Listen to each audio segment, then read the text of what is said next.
बहू के पलटते ढंग। पुणे में रहने वाली शीना की ससुराल में सिर्फ 3 लोग थे।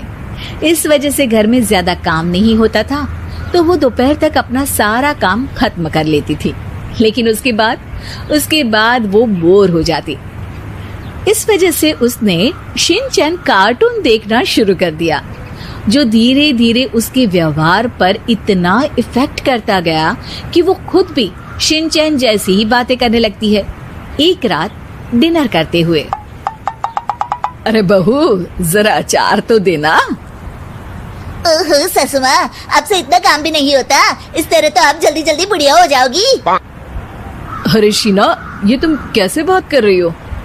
आपको तो कुछ भी समझ में नहीं आता। ये शीना का शिनचैन स्टाइल है।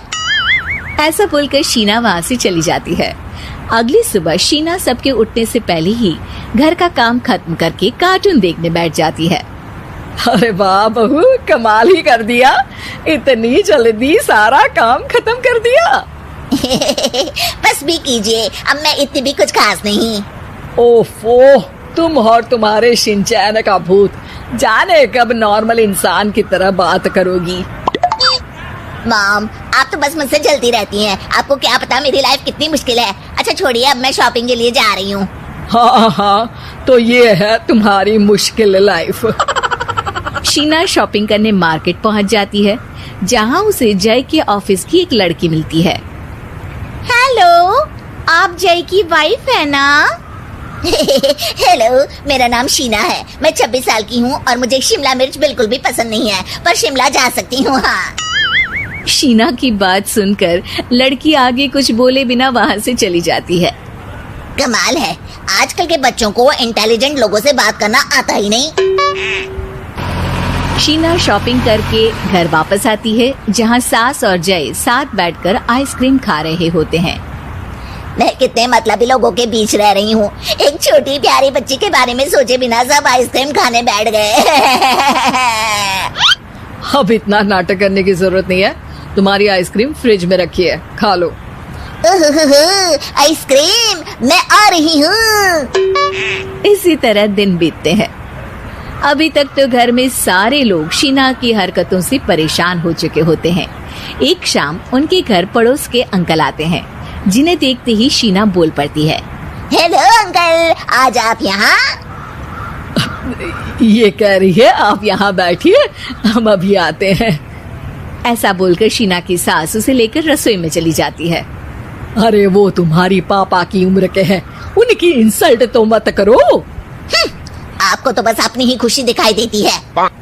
शीना के ऐसे बोलने पर सास हैरान रह जाती है और शीना बाहर आकर अंकल से कहती है, तो अंकल, आज आप क्या लेने आए हैं? या फिर बस सासू माँ को देखने का बहाना चाहिए? वैसे ये इतनी भी अच्छी नहीं है, पूरा समय मुझे डांटती रहती है और कभी कभी तो खाना भी नहीं देती। अंकल हैरानी से उसकी ओर देख रहे हैं। तभी उसकी सास वहाँ आती है। अरे शीना, इतना झूठ मत बोलो, मैंने कब तुम्हें खाना नहीं दिया? अरे ऐसा बोलोगी तो तुम्हें आज रात का खाना सच में नहीं मिलेगा। देखा, मैंने कहा था ना, बच्ची पर जुल्म करती है। आप मुझे अपने घर ले चलो अंकल।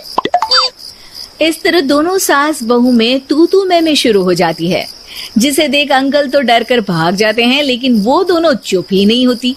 रात को जय के घर वापस आने पर सास उसे शीना की सारी बात बताते हुए कहती है, अरे इसके सर से कार्टून का भूत तो उतारना ही पड़ेगा।